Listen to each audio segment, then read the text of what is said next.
Indonesia ada dalam kecemasan hari-hari ini karena soal daya beli mak-mak yang di dompetnya mungkin tinggal ada 20.000, sementara harga energi dan pangan itu naik terus. Ada ancaman perang dunia, ada perselisihan etnis, sara, potensi Islamofobi segala macam tuh.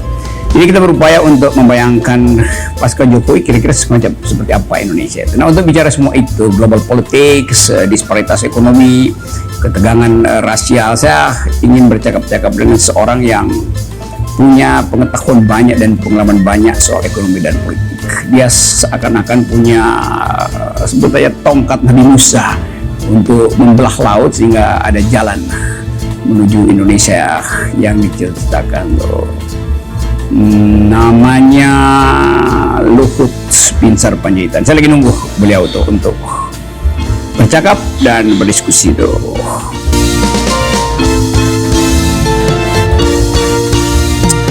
Jadi itu tugas saya hari ini adalah mengundang percakapan kritis akademis demi masa depan negeri ini. Oke, dia udah tiba, Pak Luhut. Oke, saya jemput dulu ya.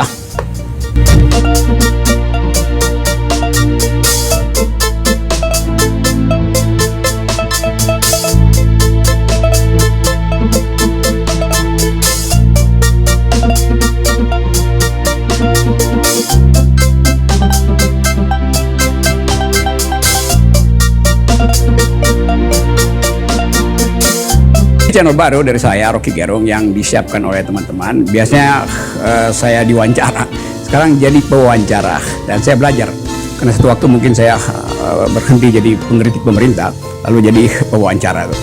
Tetapi yang lebih penting adalah tamu hari ini. Tadi ada kehebohan sedikit di depan, orang bertanya siapa tamunya Pak Rocky itu. Saya bilang dia seseorang yang pengetahuan dan pengalamannya tentang Indonesia berlebih itu. Namanya Luhut Binsar Panjaitan. Pak Luhut, terima kasih. Terima kasih saya diundang sama Rocky Gerung. Oke, saya mau bukan bertanya sebetulnya, kita mau berbincang tentang masa depan negeri ini. Negeri yang kita cintai, negeri yang masih banyak masalah, tapi tentu harapan selalu ada di depan itu. Kita tempatkan harapan itu sebagai penuntun kita untuk memperjuangkan keadilan, memenuhi apa yang pernah diwariskan oleh founding person kita itu. Nah, ini kesempatan yang baik. Orang tahu sebetulnya Pak Luhut ini dikenal tahu segala hal itu dan mampu untuk menerobos segala rintangan tuh. Tapi sebelum saya ke situ, saya mau tanya lebih awal, Pak Luhut terakhir ke Lapotua kapan ya?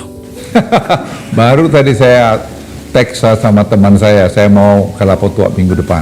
Oke, Udah lama saya tidak ke sana. Iya, itu pertanda bahwa selalu ada identitas yang tidak bisa dihindari, yaitu identitas ethnicity itu. Pak Luhut orang Batak, dan Lapotua itu lekat dengan kehidupan suku Batak, sama seperti saya, orang Manado, orang Ambon, punya identitas. Nah, kita sering menganggap bahwa identitas itu berbahaya, padahal sebetulnya dalam keragaman identitas itu kita bisa bersahabat.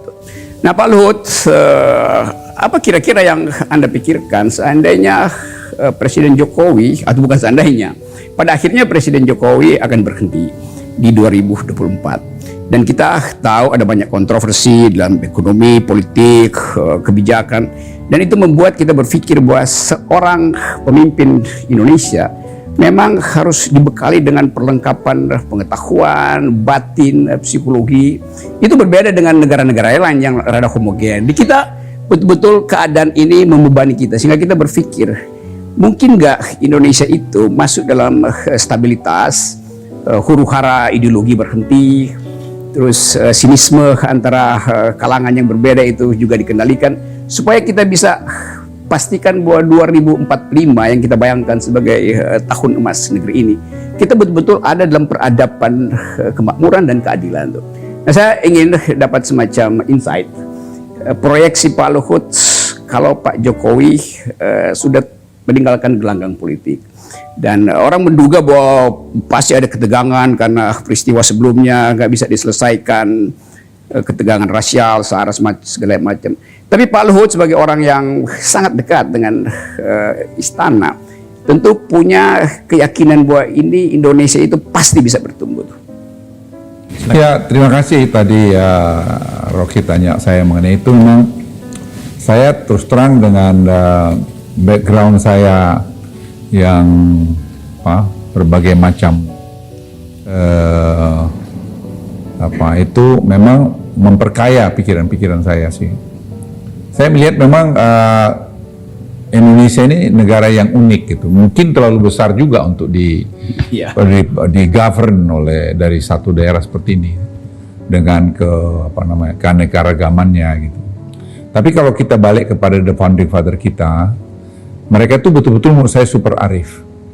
Jadi bagaimana mereka membuat konstitusi kita atau melahirkan Pancasila, menyusun Undang-Undang 45, yang menurut saya kalau kita simak baik-baik itu sangat masih relevan kemarin. Jangan salah ya, nanti jadi bilang di luar, oh Pak Luhut tuh ada pengennya, Luhut tuh pengen ada yang begini. Enggak, saya selesai dengan diri saya hanya ingin melihat negeri ini lebih bagus lagi ke depan, anak cucu saya, anak cucu kita semua, itu juga bisa menikmati satu suasana yang lebih bagus ke depan. Tidak perlu mesti gontok-gontokan ya, kita beda pendapat kan tidak ada masalah, itu biasa saja.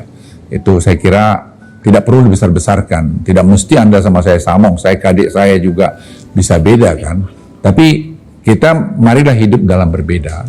Nah kembali tadi the founding father kita itu, memang kalau kita jujur dalam proses demokrasi kita ini, saya terang jujur melihat memang apa yang digariskan atau ditinggalkan oleh founding father kita sudah hebat.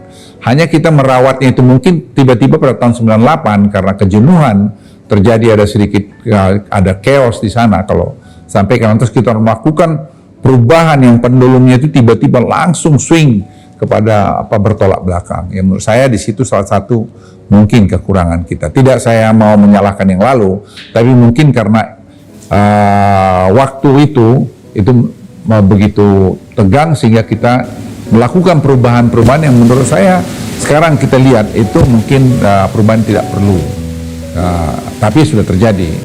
Jadi kalau tadi Rocky sebagai seorang yang terus terang saya melihat Anda itu hebat. Jadi kita bertemu baru 2 kali. Anda kritik saya banyak, Anda kritik pemerintah juga banyak, kritik presiden juga banyak. It's okay, this is demokrasi. Jadi kalau orang bilang kebebasan di kita itu tidak ada, tidak betul. Kebebasan yang kita mau harus kebebasan yang bertanggung jawab. Jangan kebebasan yang tanpa tanggung jawab, itu bisa jadi anarki. Gitu. Jadi saya percaya bahwa Indonesia itu akan bisa menyelesaikan masalahnya. Kita jangan bertumpu bahwa kalau satu orang tidak ada, lantas semua tidak ada. Bahwa mungkin terjadi waktu perlambatan di sana sini untuk menyesuaikan di sana sini, saya kira ya bisa terjadi. Tapi kalau Anda tanya saya lagi, ya selama hampir 8 tahun sekarang bersama Presiden Jokowi dalam pemerintahan ini, saya kira kita telah membuat perubahan-perubahan yang besar untuk negeri ini. Dan itu saya pikir pencapaian kita 2030 dan 2045, itu saya pikir kalau kita semua sepakat dan semua kita kompak, itu akan kita bisa capai. Tidak ada yang tidak bisa kita capai. Anda sebagai teman ya, Rocky, Anda lihat sekarang misalnya, walaupun Anda pengkritik kami juga, tidak ada masalah sih. Anda misalnya lihat sebenarnya misalnya bagaimana dalam kita menangani COVID-19 yang semua orang ngakui betapa katanya hebat sekali. Kemarin misalnya ada pengusaha-pengusaha Australia yang datang. Mereka sangat appreciate sekali bahwa Indonesia bisa mengendalikan itu dengan baik. Banyak negara tetangga kita juga yang melihat kita sebelah mata bahwa Indonesia akan susah, tapi kita mampu mengatasi. Bukan hanya itu aja, ekonomi kita termasuk bagus. Ada pengerti-pengerti ekonomi yang kadang-kadang menurut saya agak berlebihan karena tidak melihat data itu dengan jelas. Jadi tidak berbasis data melakukan kritikan, tapi berbasis kecemburuan mungkin, maaf sekali lagi, atau mungkin kebencian yang menurut saya nggak perlu. Karena setiap orang itu punya era masing-masing. Dan kalau itu berbeda pendapat, jangan ditularkan menjadi kebencian. Berbeda pendapat itu adalah kedewasaan dan satu bagian daripada demokrasi. Jadi semua figur yang sukses itu, orang lihat itu prestasi Anda, karena Anda yang lakukan semua itu. sebetulnya. Enggak, ini persepsi orang begitu. Jadi tapi kalau saya mesti komplain gitu. Betul, saya tidak perlu. Itu kerja teamwork. Oke, kerja teamwork itu ya itu semacam wisdom dari Pak Luhut, itu kerja teamwork. Tapi sebetulnya secara real orang kasih satire, kok Pak Luhut menguasai semua itu. Padahal faktual memang seolah-olah Pak Luhut ini punya tongkat Musa itu untuk membelah jalan mati itu kan, coba.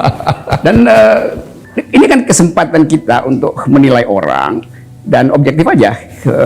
Kan menteri yang lain sebetulnya nggak bikin apa-apa selain kampanye mau jadi presiden kan? Oh ya nggak juga, ada juga hebat-hebat mereka. Oke, satu hal. Seandainya tadi Pak Luhut gambarkan bahwa founding person kita punya konsep yang bagus, tapi akhirnya di tahun 98 kita kasih interupsi pada kekuasaan Presiden Soeharto karena dia melenceng dari arah konstitusi. Walaupun prestasi pembangunan bagus, tapi orang merasa kok kebebasan kurang gitu. Nah, sekarang ada kebebasan, tetapi tidak ada oposisi. Oleh karena itu saya ambil alih fungsi oposisi. Saya tiap hari kritik kebijakan Presiden, Pak Luhut. Tapi yang saya kritik adalah kebijakan. Lalu orang komplain, Rocky Gerung itu kelihatannya kritik. Solusinya apa? Saya bilang solusi itu mestinya dari orang yang saya kritik karena saya bayar pajak itu. Jadi pengertian oposisi sekarang, kalau beroposisi mesti kasih solusi. Saya nggak mampu, saya nggak punya big data untuk kasih solusi, kira-kira begitu tuh. Ya enggak apa-apa. Saya kira kalau saya nggak suka sama Anda, saya kan nggak datang ini. Iya betul. Tapi bukan itu poin-poin saya. Saya hargai bahwa perbedaan pendapat itu harus ada. Jadi karena kita di keluarga aja ada kan. Tapi yang saya ingin himbau pada masyarakat, kita semua apakah menamakan oposisi atau perintah, ayolah kita berbeda pendapat itu dalam konteks yang lebih santun, itu aja. Jadi misalnya kalau mengkritik presiden kita, mau ngeritik sini ya kritik aja, enggak apa-apa kritik saya, senang aja. Tapi tentu dengan kesantunan timur kita itu yang perlu kita pelihara. Jadi kalau ada yang bilang misalnya mana kebebasan di apa namanya dikekang, kebebasan apa? Anda bisa ngeritik saya aja. Oke, kritik presiden juga bilang dungu, bilang apa, tidak ada masalah. Presiden walaupun terus terang itu menyakitkan. Tapi ya sudah. Nah, jadi tapi ke depan saya hanya himbau dengan seperti ini. Ayo kita bangun bangsa kita ini dengan spirit kebersamaan, bahwa kita berbeda harus ada beda. Karena kalau tidak ada beda nanti kita jadinya ABS, jadi lupa gitu loh. Dan saya Anda kritik juga saya dengar, saya tanya si apa namanya Firman Man ini bagaimana ini barang ini, saya bilang oke Pak ini datanya begini. Oke, kita terima. Jadi sehingga ada teman-teman yang bilang Pak Gerung misalnya, ini contoh ini Rocky mau begini. Saya bilang nggak apa-apa kita dengar. Setelah kita makan di kantor saya bilang paten juga kawan nih gitu ya. Jadi it's okay. Beda pendapat tidak ada perlu mesti jadi musuhan. Nah fungsi itu yang tidak dihasilkan, itu mestinya ada partai yang boleh diminum nih kan? Silakan. Soalnya aku dari tadi ini apa nih? Ini enak ini, apa namanya? Jamu apa nih? Oke, ini jamu apa? Jamu temulawak. Oke. Kan mestinya keseimbangan prestasi dan kritik itu dilakukan oleh pihak oposisi. Nah dulu saya beroposisi pada Pak Jokowi, lalu dianggap saya pro Pak Prabowo tuh. Tapi saya terangkan waktu itu saya beroposisi pada Pak Jokowi bukan untuk memperoleh kekuasaan. Pak Prabowo beroposisi untuk memperoleh kekuasaan tuh. Jadi beda motifnya itu. Nah sekarang Pak Prabowo ada di dalam dan kita tahu bahwa Pak Luhut pasti punya hubungan khusus dengan Pak Prabowo. Orang anggap ya hubungan Pak Prabowo dan Pak Luhut itu semacam hate and love relation gitu. Kadang-kala berseberangan, tapi kadang-kala tahu bahwa ada sesuatu yang mesti diselamatkan bangsa ini. Nah, ya kami punya sama dengan Prabowo, kami itu punya sama pikiran, tanggung jawab bahwa Indonesia ini harus satu. Itu satu. Bahwa kita beda sana sini, ya tetap sebagai teman. Jadi saya menghargai perbedaan itu. Dan Pak Prabowo juga menghargai perbedaan itu. Makanya kalau ada hal-hal yang kritis, kami suka, walaupun misalnya dalam Pilpres kemarin Pak Jokowi dengan Pak Prabowo beda, ya tapi saya telepon juga, saya ketemu juga, kita bicara, kita bilang perbedaan itu saya pikir yang harus kita pelihara. Kan tidak semua harus jadi, saya selalu bilang sama para pembantu saya di kantor, kan mengabdi itu bukan harus jadi presiden saja. Nah, betul. Jadi oposisi juga itu mengabdi. Tidak ada masalah. Sepanjang kita tadi itu oposisi itu dalam konteks membangun, mengingatkan. apa namanya pejabat-pejabat pengambil keputusan negara, kau ingat loh, masih ada sisi lain yang kau belum lihat, dengerin ini. Jadi mungkin dia sudah lihat, sudah lakukan, tapi belum dikomunikasikan atau belum, dan seterusnya. Itu yang perlu kita bangun di Republik ini. Karena menurut saya Republik luar biasa hebat. Loh, benar. Umur saya 75 tahun loh. Oke, saya itu Oke, saya hebat. Iya, jadi pengalaman Pak Luhut memberi jalan kita untuk optimisme itu. Tetapi coba kita uji sedikit ya. Keadaan sekarang Indonesia ada problem disparitas tuh yang mesti kita selesaikan. Ada pertumbuhan ekonomi yang terhalang oleh COVID-19 itu. Tapi ada juga disparitas yang tinggi itu. Pada saat yang sama kita diancam oleh kondisi global, ketegangan di Cina Selatan, di Indo-Pasifik, di Eropa segala macam. Lalu kita bikin semacam hipotesis bahwa keadaan di 98 waktu reformasi sangat mungkin berlaku sekarang, walaupun dalam skala dan kualitas yang berbeda. Nah, itu memungkinkan kita semacam contingency plan itu. Apa persiapannya kira-kira kalau keadaan itu? Kan kita nggak tahu faktor internasional seberapa banyak intervensi politik kita tuh. Kalau terjadi semacam social unrest seperti 98, lalu orang berupaya untuk menyelamatkan Indonesia bangsa ini. Dibutuhkan yang disebut penyelamat atau dulu disebut anak bangsa yang harus jadi perahu penyelamat itu. Lalu orang berpikir perlu tokoh-tokoh utama dalam keadaan krisis, seandainya terjadi krisis. Kalau orang tanya ke saya, siapa yang akan Anda usulkan? Tentu ada bagian dari kekuasaan yang perlu ada di situ, ada masyarakat sipil dari situ, ada akademisi dari situ tuh. Jadi saya bayangkan ada semacam waktu Ciganjur itu tim 7 apa tim berapa itu yang seolah-olah berfungsi sebagai tadi skoci penyelamat. Saya misalnya usulkan Pak Luhut ada di situ. Oke. Lalu ada tokoh LSM. Saya hanya tahu Haris Asrar dari masyarakat sipil. Ada akademisi yang kadang-kala kita nggak tahu lagi siapa akademisi yang bermoral sekarang. Karena kemarin ada rektor yang bahkan menerima sogokan. Jadi semua kita ada di situ. Seandainya itu secara hipotetis berlangsung, Pak Luhut usulkan siapa untuk masuk dalam tim itu? Saya usulkan Anda tuh. Saya usulkan Haris Asrar tuh. Kalau orang tanya, mesti ada tokoh Muslim, kira-kira siapa yang kita bisa usulkan? Harus akademisi. Ini saya kekurangan stok nih, Pak Luhut yang bisa tambahin. Ya, saya hipotesis itu kan mesti ada gejala awal kan, seperti saya nggak lihat gejala awal untuk ke situ. Jadi ya saya nggak perlu membuat skenario seperti itu. Jadi karena saya kan punya intelijen pastilah lebih banyak dari Rocky Gerung kan, karena saya punya saya dilengkapi oleh sistem yang saya bisa melihat berbagai kemungkinan sampai pada saya mungkin menyusun satu skenario itu. Iya. Saya kira itu masih sangat jauh. Tapi yang saya sampaikan bahwa kita semua harus berhati-hati menghadapi dunia sekarang tuh Tadi saya baru dapat lagi tadi malam sebenarnya bagaimana keadaan di Cina misalnya kekeringan yang tidak pernah terbayangkan, sampai sungai yang nomor 3 terbesar di dunia itu juga kering. Sehingga di Shanghai misalnya listrik dijatah. Itu negara yang sudah begitu maju. Di Eropa itu terjadi yang sama juga, kering. Di Amerika kita lihat orang antri makan. Nah, kita sampai hari ini itu tidak ada terjadi gejala-gejala itu. Nah, saya akan lihat misalnya gini. Saya tanya juga sama teman-teman pembantu-pembantu saya, kita lihat ya. Saya baru sadar 74.000 sekian desa di Indonesia itu kan dapat dana desa sejak 7 tahun lalu. Saya kepala staf presiden itu. Tidak pernah kita terpikir dampaknya ini luar biasa.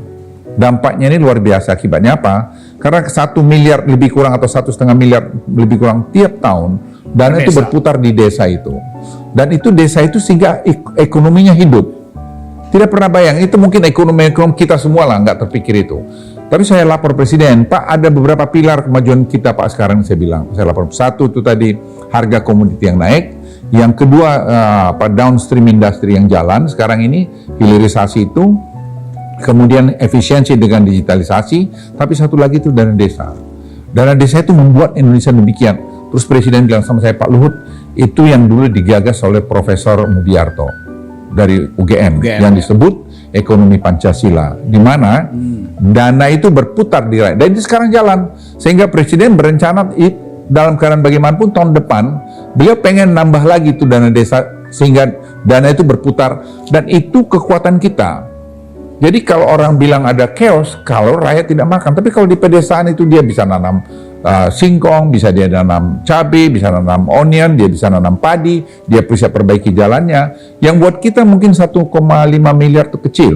Tapi saya baca data itu banyak kepala desa sekarang yang korup itu karena dana desa itu. Jadi ada kalau kemarin data yang diberikan ke saya itu saya nggak tahu, nanti kita bisa cross check ya.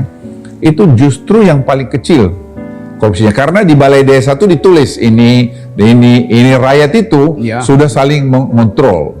Justru dari 74.000 desa semua itu paling saya dengar 500 sampai 800 desa yang bermasalah. Jadi angka yang sangat-sangat baik sekali menurut saya. Jadi kalau kita tadi bisa, yang Anda bilang tadi, dari bawah kita perbaikin, di tengah ini kita perbaikin, di atas kita perbaikin, social unrest yang disebutkan menurut saya susah akan terjadi. Seperti sekarang ada orang mau gerak-gerakan berpolitik. Please berpolitiklah, tapi jangan merusak apa yang ada. Saya titip itu. Jadi siapapun tokoh politik itu kan kita bisa lihat. Kita kan tidak bodoh-bodoh amat. Sangat pintar. Jadi kalau orang tahu backup dengan data yang backup dengan data yang benar. Saya bukan mengatakan bahwa pemerintah Jokowi ini sekarang sempurna, tidak, banyak kurangnya, dan tidak never ending proses ini. Jadi kalau Presiden Jokowi nanti mengakhiri masa dinasnya, ya Presiden kedatang meneruskan, jangan nanti mengacu, makanya beliau menyiapkan semua. Misalnya saya bilang gini, Rob, Presiden itu perintahin, Pak Luhut, ini dari berapa tahun akhir ini coba evaluasi semua proyek yang ada. Di mana yang masih mungkin ada jangan sampai mangkrak, ya. Termasuk IKN dievaluasi. Oh, semua kita evaluasi. Saya sekarang Presiden minta Pak Luhut lihat itu. Saya bilang ya. Orang tanya Pak Luhut ini mau tuh apa sih kerjaan, memang semua Menko itu banyak kerjanya kok, bukan hanya saya aja. Jadi ya, karena saya heran Pak Erlangga itu banyak kerjanya, Pak Mahfud banyak juga. Pak Mahfud pusing sekarang ngurusin polisi macam-macam itu. Pak PMK juga begitu. Jadi sebenarnya semua sama. Jadi saya tidak merasa bahwa ada yang istimewa dengan apa yang saya lakukan. Ya, itu kedengaran terlalu apologetik. Nah.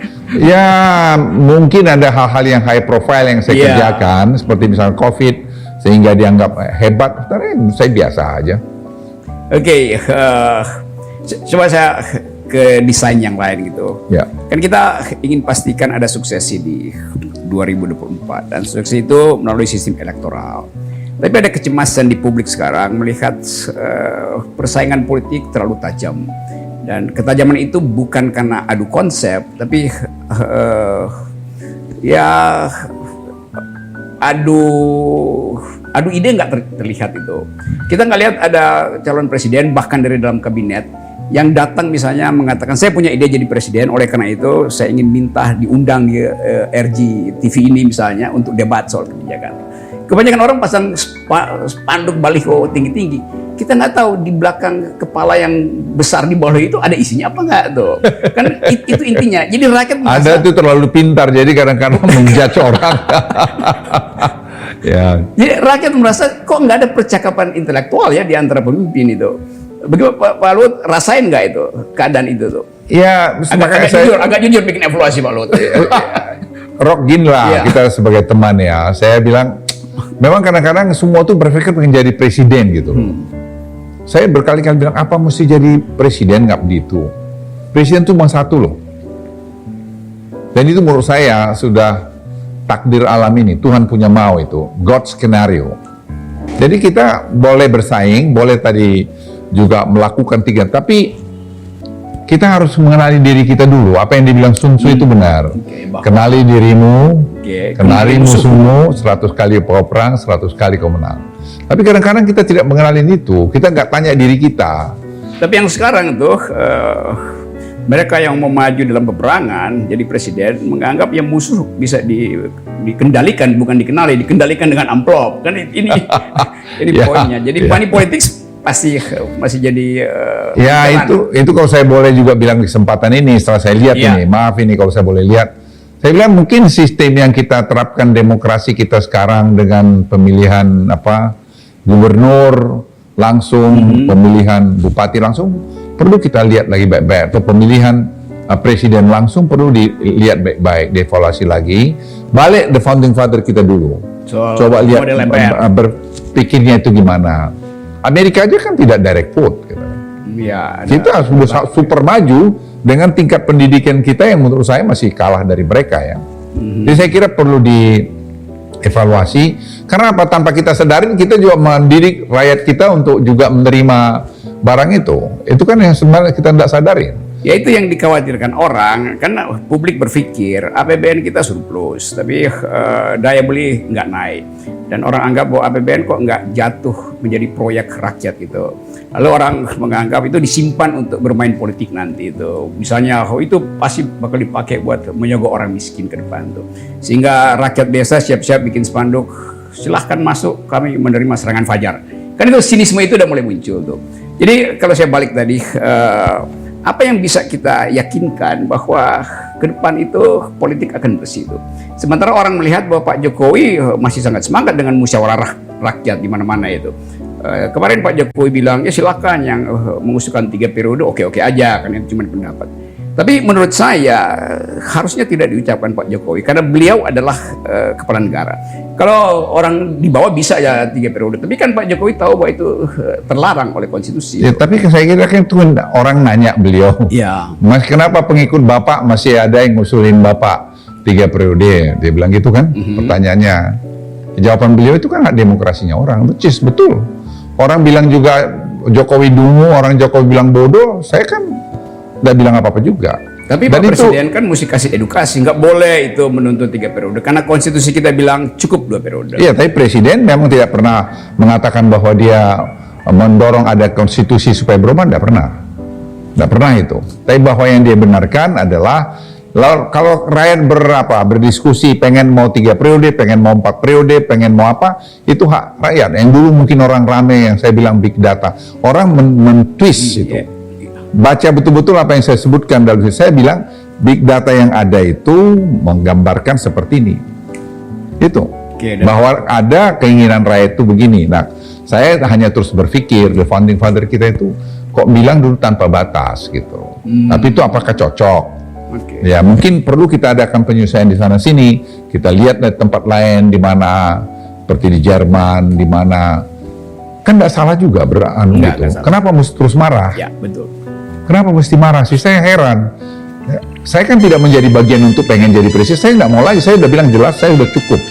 Tapi saya juga ingin sharing pengalaman saya yang banyak dengan saya juga tadi tuh nggak bodoh-bodoh amat, bisa juga berpikir gitu.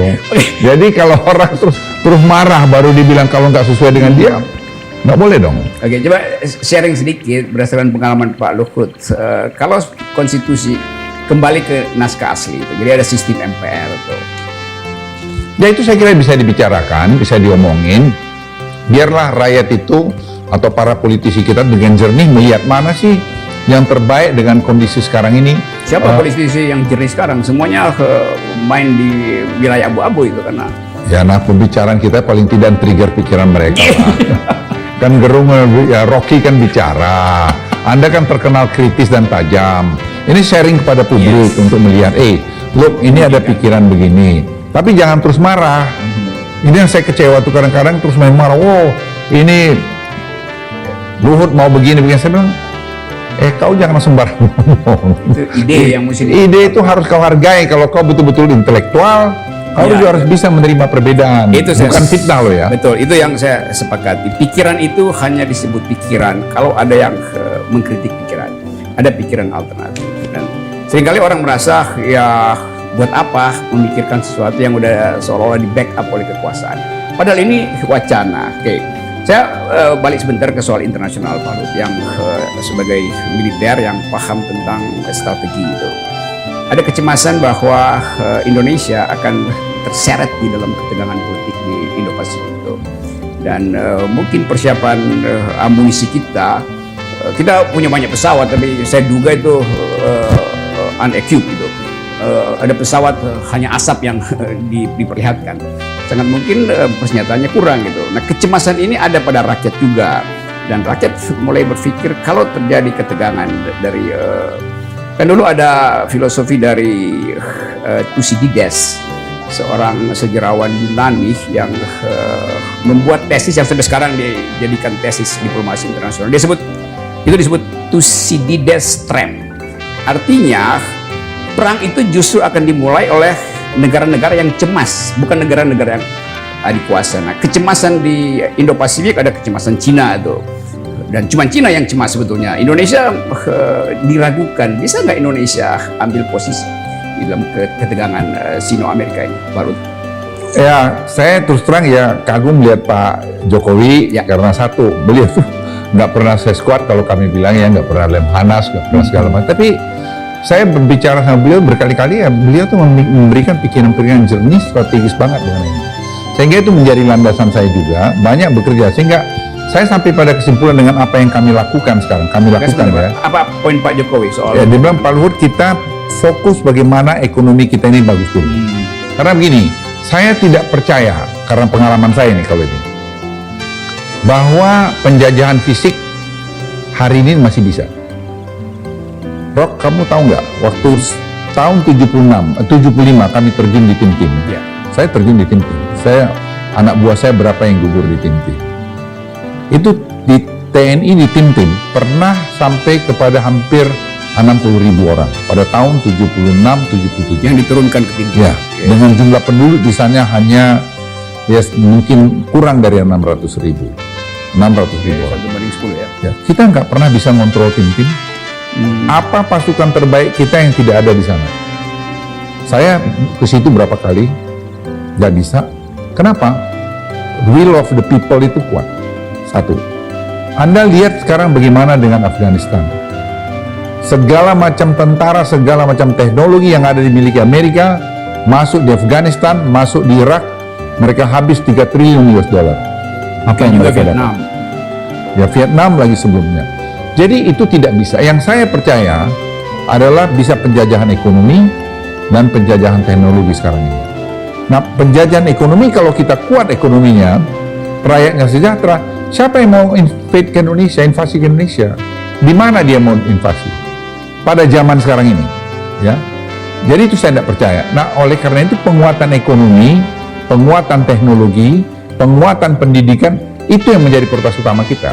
Bertahan dengan itu. Ya, bukan berarti pertahanan tidak kita buat. Ya, makanya sekarang anggaran belanja TNI masih anggaran belanja tertinggi di Republik ini, yaitu masih 130 triliun kalau saya tidak keliru. Iya. Ya, jadi persepsi itu harus menurut saya dilihat. Nah, bagaimana kita melakukan itu? Tadi pikiran terbesar, sekarang kita terjemahin bagaimana kita melakukan posisi balance of power. Indonesia mainkan peran itu dengan baik. Sehingga Pak Jokowi itu sekarang betul-betul, saya kemana aja sekarang, saya muda, saya ketemu dengan MBZ. MBZ itu, Muhammad bin Zayed itu bicara ke saya, bagaimana dia melihat Presiden Joko Widodo. Dia bilang, General Luhut, dia panggil saya begitu, tolong kamu lihat tuh brother saya begini. Dia respect very much. Sehingga dia ngasih bantuan untuk tadi IKN. Saya bilang, beri bantuan untuk IKN, sampai kepada 50 miliar dolar loh. Itu tadinya 30-50 miliar melalui sovereign wealth fund. Tergantung kita menggunakan dana ini. Saya kemudian ketemu MBS. Apa saya bertemu MBS Muhammad bin Salman karena saya? Karena Presiden Joko Widodo. Apa saya ketemu dengan Pak MBZ karena saya? Tidak, karena Presiden Joko Widodo. Kenapa? Mereka melihat figur ini, orang yang sederhana ini, orang yang berani ini, yang berpikir bagus, dan melihat bahwa Indonesia kok maju di bawah beliau. Dan saya punya hubungan dengan Amerika sangat baik. Saya punya hubungan juga dengan Cina sangat baik. Dan saya bicara terbuka, tidak ada yang saya sembunyikan. Jadi dengan Amerika, dengan investor Amerika. Dengan pemerintah. Tadi malam kemarin saya masih bicara dengan National Security Advisor Amerika, Jack Sullivan. Saya bilang sama Jack, kamu jangan minta saya aja ngomong ke presiden saya, minta presidenmu ngomong ke presiden saya. Exactly saya ngomong ini. Sampai deputi saya bilang, Pak Luhut tuh ngomong kayak ke temannya aja. Lalu saya bilang, dia apa? Kita bukan negara banana republik, kita nggak minta-minta, kita negara besar yang kita harus tunjukkan pada saat-saat seperti sekarang ini. Nggak ada yang perlu kita takutin, nggak ada yang perlu kita minta. Mereka, they need us. Kita butuh dia juga butuh kita. Nah, kalau tadi Anda tanya mengenai itu, saya nggak percaya itu. Karena saya ngalamin, I'm part of the history.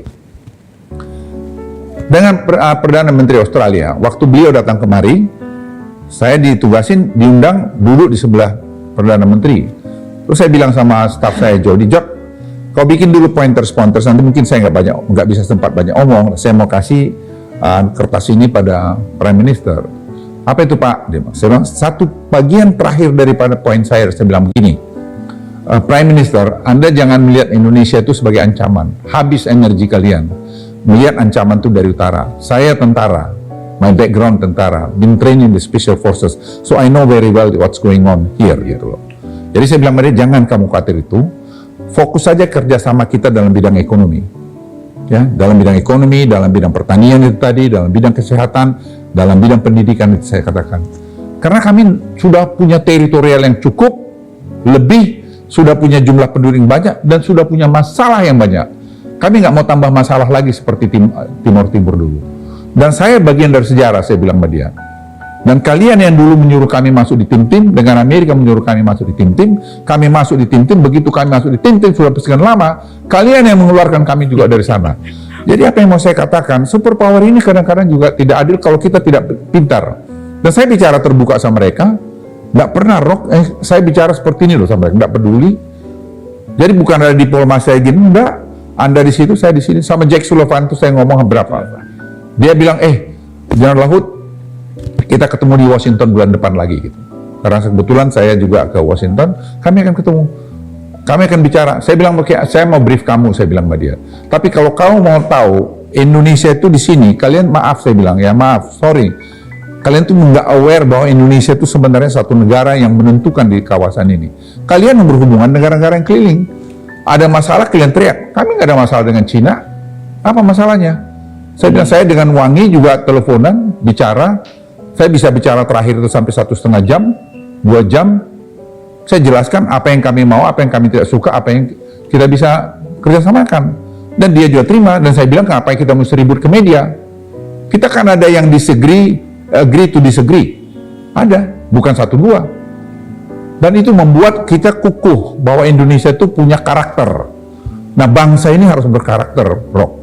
Bukan bangsa tempe, enggak. Kita bangsa yang berkarakter. Itu yang saya mau pesan pada anak-anak muda Indonesia. Pesan itu tiba, tapi orang anggap seperti Pak Luhut terangkat tadi dalam soal tim-tim, Amerika akhirnya berbalik arah tuh. Dalam soal mendukung Presiden Jokowi juga dia berbalik. Jadi politik itu selalu ada dua sisi ya. Orang sebut two faces of gun. Dan kita mau lihat sampai di mana misalnya Amerika konsisten bahwa kepentingan ekonomi politik kita tidak boleh diganggu hanya karena persisian dia dengan Cina itu. Rob, aku bilang Manda ya sebagai teman lagi nih ya.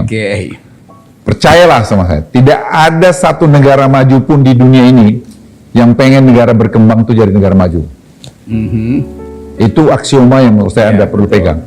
Jadi kita kalau nggak bikin negara kita ini maju, ya kita nggak akan pernah maju. Jadi kalau kita cakar-cakarin di antara kita sendiri, nggak akan selesai masalah kita. Salah satu potensi cakar-cakaran adalah Islamofobi. Dan negara-negara Barat memberi sinyal bahwa Indonesia masih Islamofobi. Ya itu mereka membuat persepsi supaya kita cakar-cakaran. Apa sih Islamofobi here di sini? Apa ada pelarangan orang melaksanakan syariatnya di sini?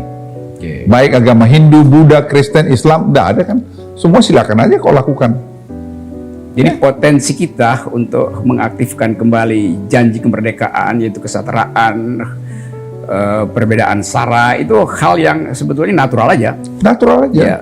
Saya tidak melihat ya, ini sebenarnya ya, ada beberapa, saya bilang oknum aja, yang pengen membuat supaya dirinya hebat atau dia merasa, ya kita ini kan semua, saya tidak mau ke pribadi lah. Iya tahu, sorry. Rock, semua yang di bawah langit, saya bilang di Facebook saya, semua yang di bawah langit ini ada waktunya.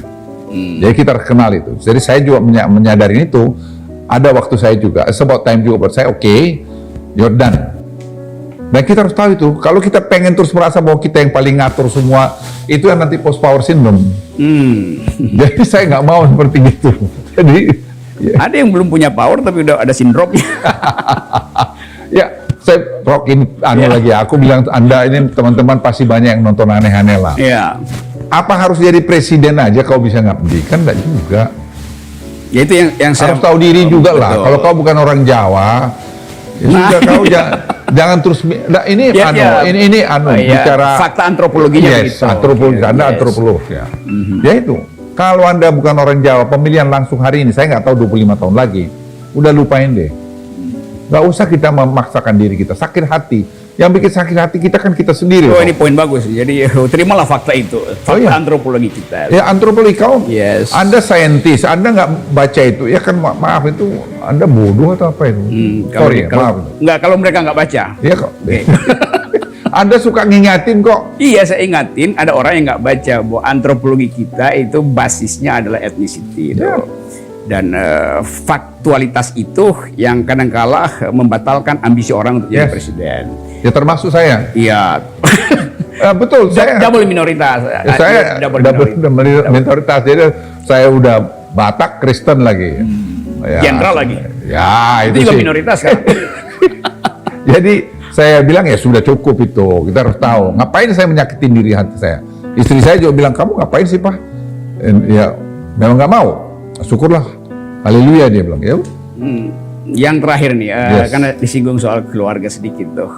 Pak Luhut punya cucu tersayang itu perempuan, dan saya ikuti cara dia berpikir sangat logika environmentalisnya itu kuat sekali tuh. Sementara Pak Luhut punya industri ekstraktif yang di kalangan di environmentalis itu merusak ozon, itu membuat bumi tidak sejuk tuh. Kalau ada percakapan antara Pak Luhut dan siapa namanya cucu Pak Luhut? Faye itu. Apa yang terjadi? Kan Ya, dia banyak ngingetin saya. yang kalah siapa dalam pertandingan? Ya, tentu dia lebih hebat lah. Karena saya sumur cucu saya itu tidak bisa berpikir seperti dia.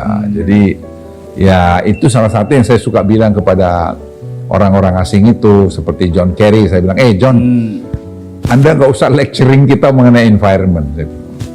Karena message yang diberikan oleh cucu saya itu very powerful. Yes. Saya bilang sama dia. Dia bilang sama saya, Opung, kamu tuh jangan bikin policy Opung yang bisa menghancurkan generasi saya. Oke, oh itu very nice. Saya bilang sama si John Kerry, so this message much more powerful than your message. So jadi semua message yang kami buat di Republik Indonesia dalam konteks environment, sepanjang itu berkaitan dengan saya, pasti saya veto kalau itu saya lihat bisa merusak generasi yang akan datang. Atas nama generasi yang akan datang. Yes. Okay. Jadi nggak perlu kalian lecturing kami, karena orang Barat ini kan sukanya dianggapnya kita bodoh.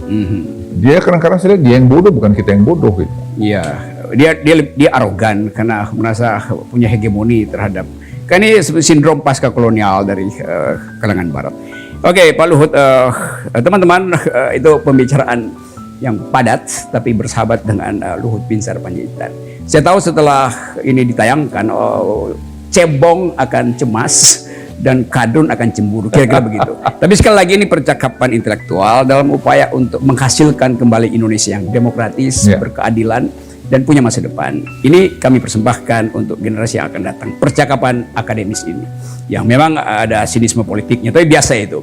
Dan keadaan ini yang ingin kami wariskan pada generasi di depan tuh.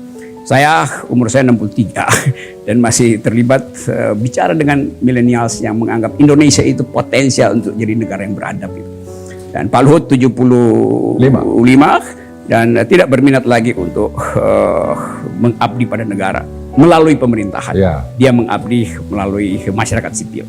Saya kira itu, sampai jumpa di episode berikut. Salam akal sehat. Terima kasih. Oke. Yes. Go.